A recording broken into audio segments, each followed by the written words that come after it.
মক্কার সে দুপুরটা ছিল খুব ভারী, রোদে গরম বাতাস আর মানুষের মুখে ঘেরিনা। রসুল সাল্লাল্লাহু আলাইহি সাল্লাম ধীরে ধীরে হাঁটছিলেন তায়েফের পথে। মনে একটাই আশা, হয়তো এরা শুনবে, হয়তো এরা আল্লাহকে চিনবে। কিন্তু দরজা একের পর এক বন্ধ হয়ে গেল। তায়েফের নেতারা তার কথা শুনল না, বরং তারা হাসলো। আর তারপর রাস্তার ছেলেগুলোকে ইশারা করলো। হঠাৎ করেই আকাশে উঠতে লাগলো পাথর। একটা পাথর এসে লাগলো তার পায়ে, আরেকটা পিঠে, আরেকটা মাথায়।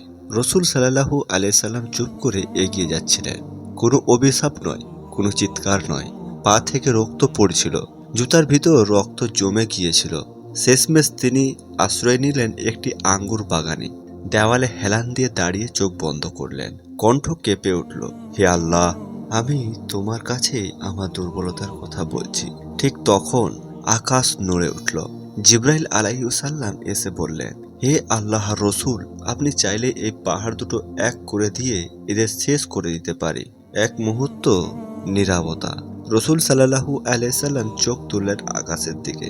রক্ত ভেজা পা, ক্লান্ত শরীর, কিন্তু হৃদয়ে ভরা দয়া। তিনি বললেন, না, না, আমি চাই না এরা ধ্বংস হোক। আমি চাই এদের সন্তানদের কেউ একদিন লা ইলাহা ইল্লাল্লাহ বলুক। সেই পাথরের শহর, সেই নিষ্ঠুর তায়েফ একদিন সত্যি আলোর শহর হয়েছিল, কারণ একজন মানুষ আঘাত পেয়েও ক্ষমা করেছিলেন। এই গল্প শুধু অতীত নয়, এটা আমাদের জন্য প্রশ্ন।